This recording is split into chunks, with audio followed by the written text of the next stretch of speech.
हम लोग कल संभववाद पे बात कर रहे थे और संभववाद के अंतर्गत जो बेसिक चीज़ें हैं वो बात किए थे कि संभववाद क्या है और कौन से भूगोलवेत्ता क्या कह रहे हैं संभववाद। बेसिक क्या था संभववाद का? उसके अंतर्गत ये कह रहे थे कि जो मनुष्य है उसकी भूमिका ज़्यादा महत्वपूर्ण है प्रकृति की तुलना में। मनुष्य के सामने प्रकृति जो है बहुत सारी संभावनाएं रखती हैं, बहुत सारे ऑप्शंस रखती हैं। मनुष्य अपने अनुसार उन संभावनाओं का प्रयोग करता है, उनका यूज करता है अपनी सुविधा के लिए, ठीक है ना। यही संभववाद था। नियतिवाद में क्या था कि प्रकृति को ज़्यादा महत्व दिया जा रहा था, मनुष्य को कम महत्व दिया जा रहा था। तो विभिन्न भूगोलवेत्ताओं के अनुसार हम लोगों ने संभववाद के उन्होंने क्या कहा है उसके बारे में ये देखा था। आज हमको उसकी आलोचना पढ़नी है। तो संभववाद की आलोचना क्या होगी? संभववाद की आलोचना का मेन जो थीम है, जैसे नियतिवाद में बताए थे कि संभववादी क्या मानते हैं कि मनुष्य को महत्वपूर्ण दिखाते हैं। तो आलोचना क्या होगी कि जो भूगोलवेत्ता होंगे वो बताने का प्रयास करेंगे कि मनुष्य ही सब कुछ नहीं है, प्रकृति की भूमिका भी महत्वपूर्ण है। जस्ट उल्टा करेंगे। संभववादी मानते हैं कि मनुष्य महत्वपूर्ण है, मानव की भूमिका महत्वपूर्ण है, प्रकृति की भूमिका उतनी महत्वपूर्ण नहीं है। लेकिन जो इसके आलोचक होंगे संभववाद के, वो मानेंगे कि मनुष्य ही महत्वपूर्ण नहीं है, प्रकृति का भी स्थान महत्वपूर्ण है और प्रयास यह किया जाएगा कि दोनों का संतुलन बनाया जाए। ठीक है, तो चलिए इसमें हेडिंग डाल लेते हैं, संभववाद की आलोचना। संभववाद की आलोचना।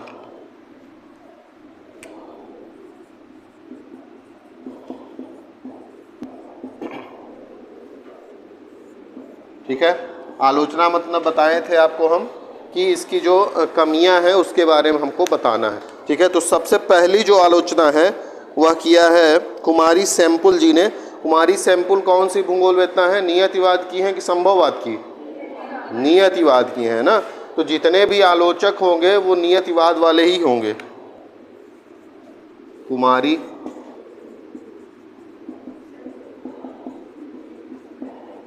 इनकी रचना का क्या नाम है?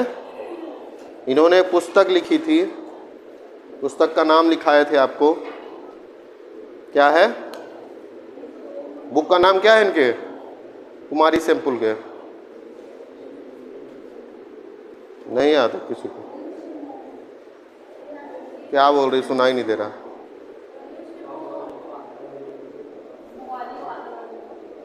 भौगोलिक वातावरण,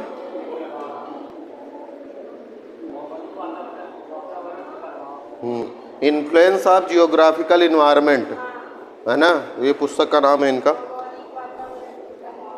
ठीक है, तो ये इनके अनुसार क्या है, कुमारी सैंपुल ने क्या कहा, एक स्टेटमेंट इन्होंने दिया, अब पुस्तक में ही दिया होगा अपने। तो उन्होंने कहा कि मानव जो है, मानव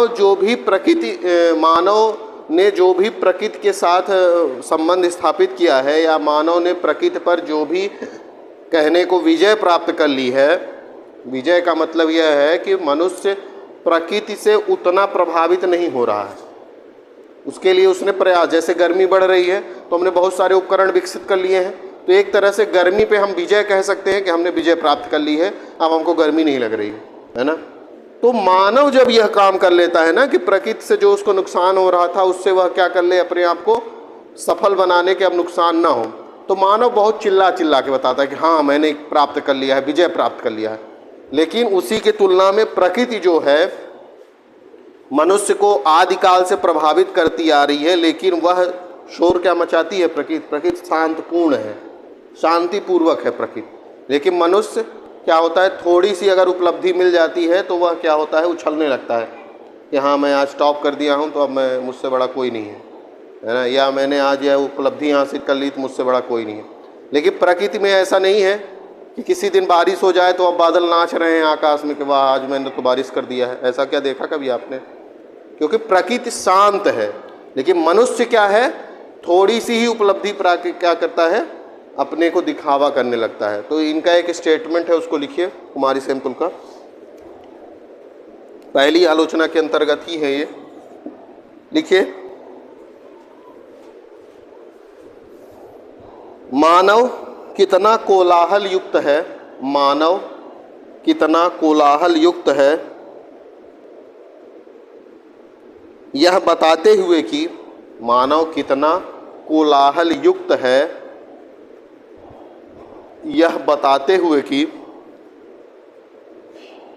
उसने प्रकृति पर विजय प्राप्त की है।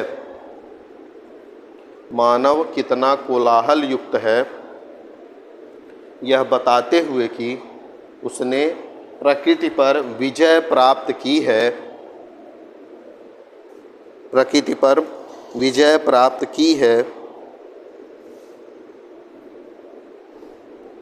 परंतु प्रकृति पर विजय प्राप्त की है, परंतु मानव पर निरंतर तथा निश्चयात्मक, मानव पर निरंतर तथा निश्चयात्मक, मानव पर निरंतर तथा निश्चयात्मक प्रभाव डालते रहने पर भी, निरंतर तथा निश्चयात्मक प्रभाव डालते रहने पर भी प्रकृति का मौन दर्शनीय है, प्रकृति का मौन दर्शनीय है, प्रकृति का मौन दर्शनीय है।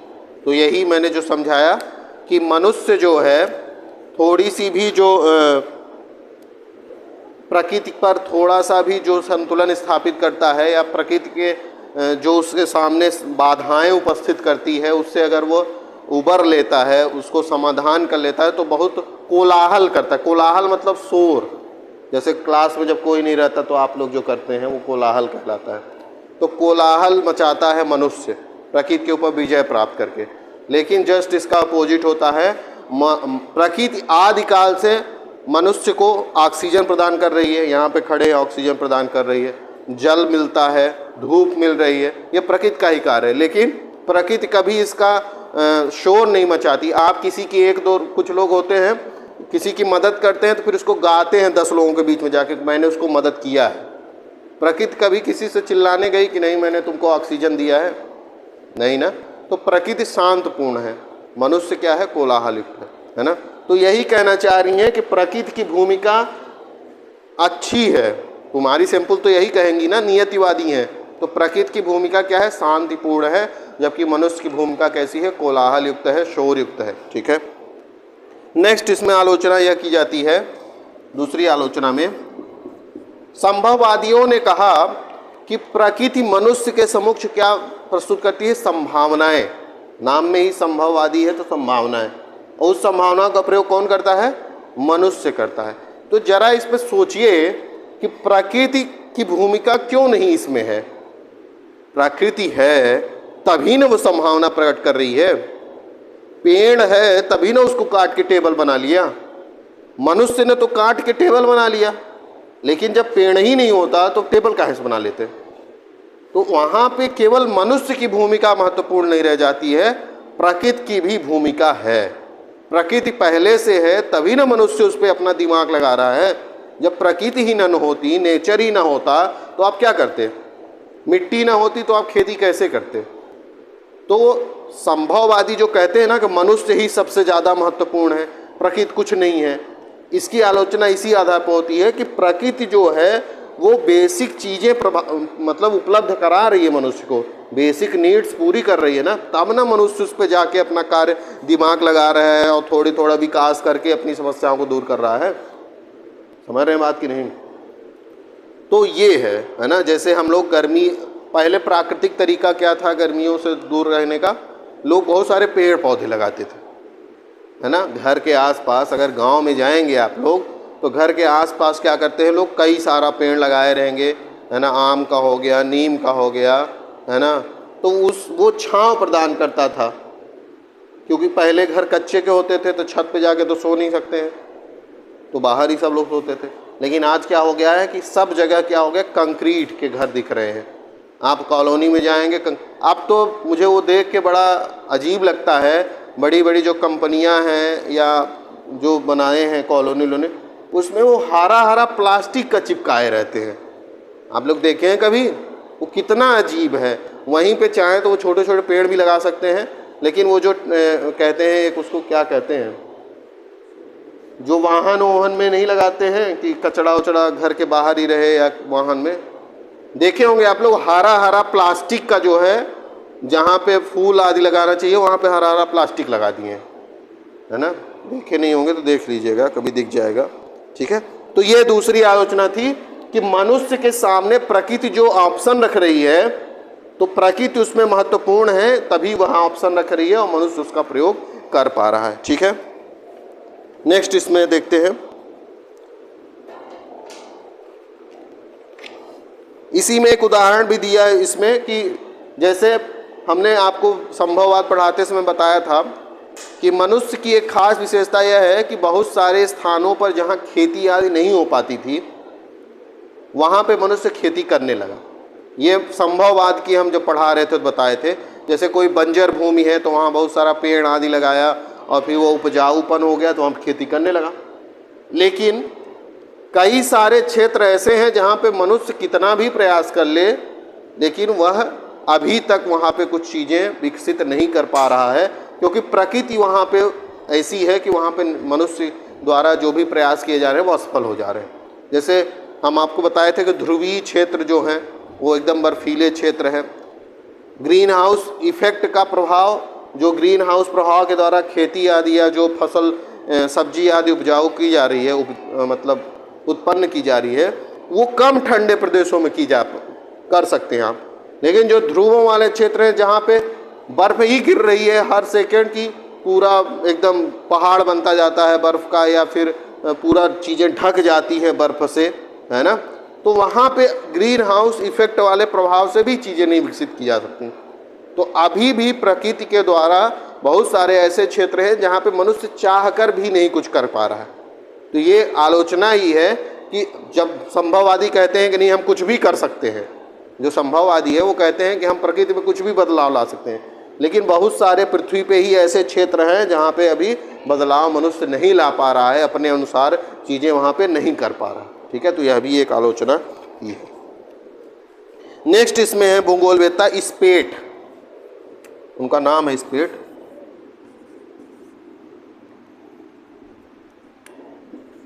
स्पेट, इन्होंने एक शब्द दिया है, एक टर्म दिया है। इन्होंने कहा कि संभववाद के जगह पर हमको निकट संभववाद शब्द का प्रयोग करना चाहिए। निकट संभववाद, नियर पॉसिबिलिज्म। क्या कहा इन्होंने, जो संभववाद शब्द आप प्रयोग करते हैं उसके जगह पर निकट संभववाद, नियर पॉसिबिलिज्म को प्रयोग कीजिए। ऐसा क्यों कहा इन्होंने?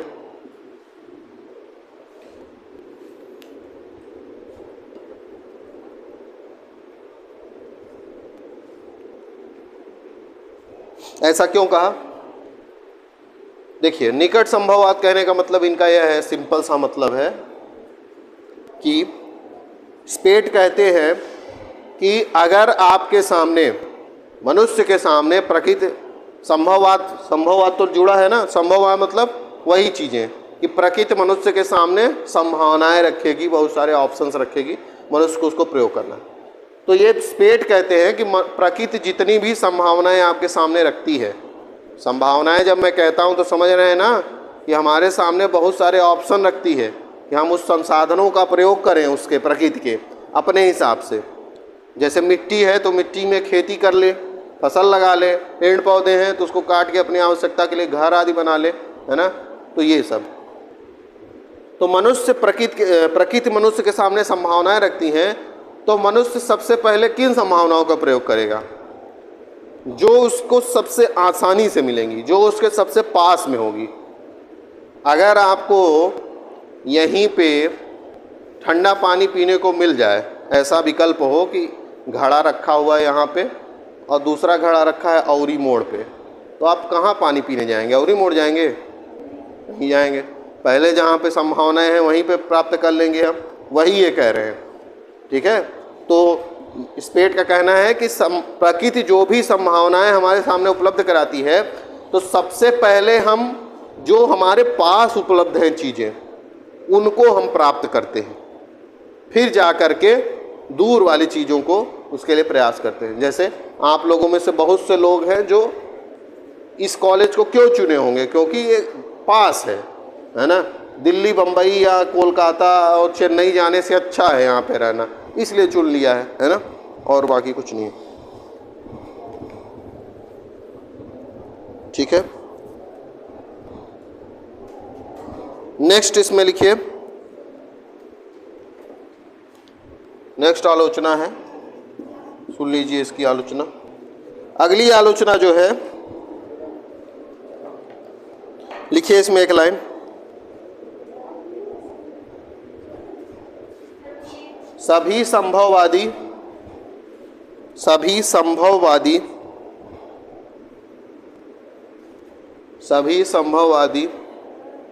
प्राकृतिक वातावरण को लेकर के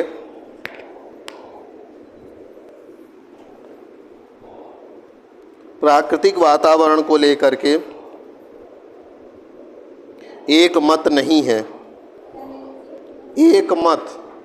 एक मत मतलब सब का एक तरह का विचार नहीं है, एक तरह की सोच नहीं, एक मत नहीं है। कुछ विचारकों का कहना है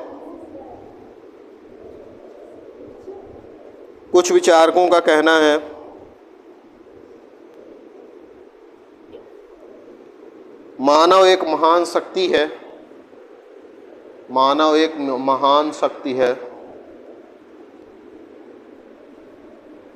जो प्रकृति पर विजय प्राप्त कर सकती है। मानव एक महान शक्ति है जो प्रकृति पर विजय प्राप्त कर सकता है। शक्ति है होगा,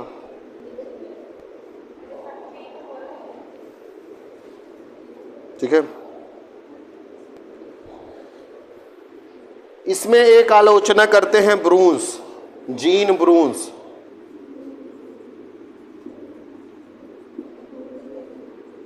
जीन ब्रूंस का नाम आप लोग सुने हैं? कौन से भूगोलवेत्ता हैं जीन ब्रूंस? संभववादी हैं कि नियतिवादी? संभववादी है ना।